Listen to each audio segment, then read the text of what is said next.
Say yes to new beginnings. Yes. Say yes to new beginnings. Yes. Say yes to. All right. Now, one of the greatest challenges that most people, those who fly, face in Nigeria is that oftentimes you book a morning flight and you get to the airport, you're told that the flight have been cancelled.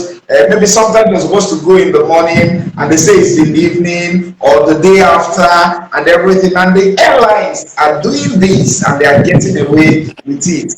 As a consumer rights advocate, what chance do they stand?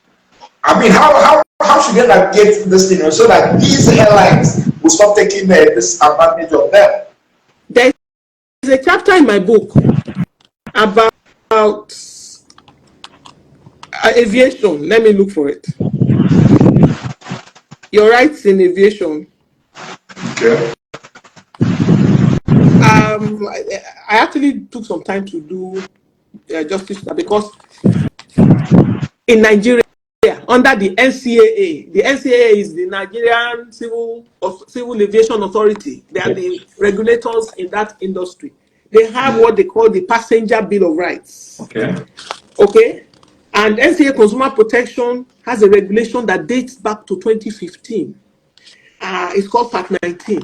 And under it, it says you have a right to care, you have a right to compensation, you have a right to refund, you have a right to assistance. If your flights are delayed, this is what the law says. The law says if your flight is delayed beyond, I think, 2 hours or 3 hours, by the time you delay your flight for 2 hours, the airline is obliged to provide you with refreshments. If they delay your flight for up to 4 hours, you have a right to demand that the airline should rebook you on another flight that's going in the same direction.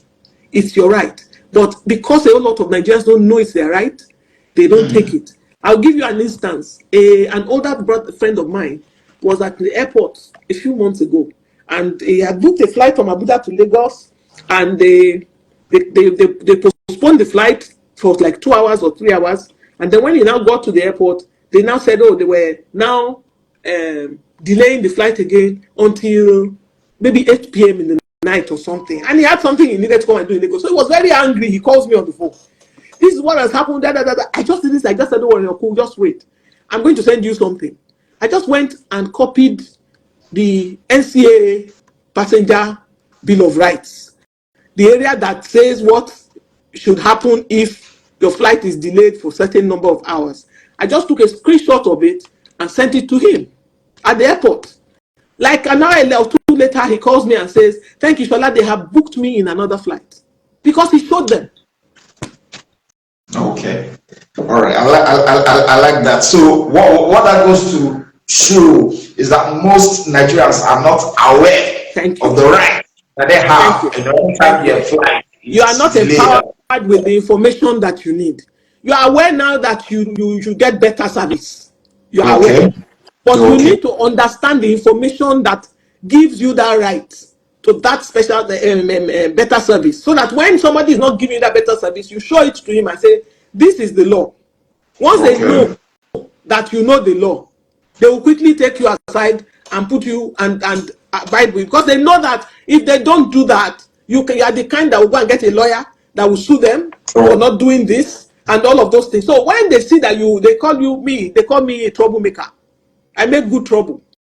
So once they know I'm involved, they say, this woman is involved, please give. I said, no, don't do for me alone. I'm not the only one there. You have to do for everybody. But not everybody has that sense of commitment to it. Most people will just get their own and go when they know. So we need more people to know. Okay. That's the essence of the book. All right. Now, you served in former Governor Fayemi's government, as one of his special advisors. What would you say was your biggest takeaway from working with Fayemi and from working in government? Your biggest takeaway? My biggest takeaway will be that a whole lot of us don't know how government runs. Many of us don't know how government runs. I'm telling you.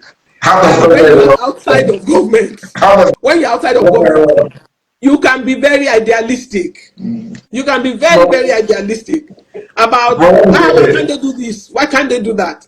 The bureaucracy in government is very frustrating.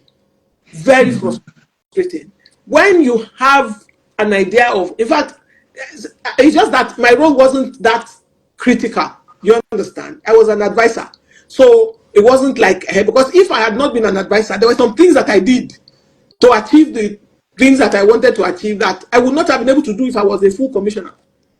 Because there are rules and there are laws that got that. That's why you find that many times governors or would appoint special advisors, even though they have commissioners for the same function. Because the law, we need to update our bureaucracy and release some of those unnecessary things that we have put in place that slows down processes. So it's not every time that governments don't know what they need to do. But because they must abide by law, because if they don't abide by law, EFCC will come after them.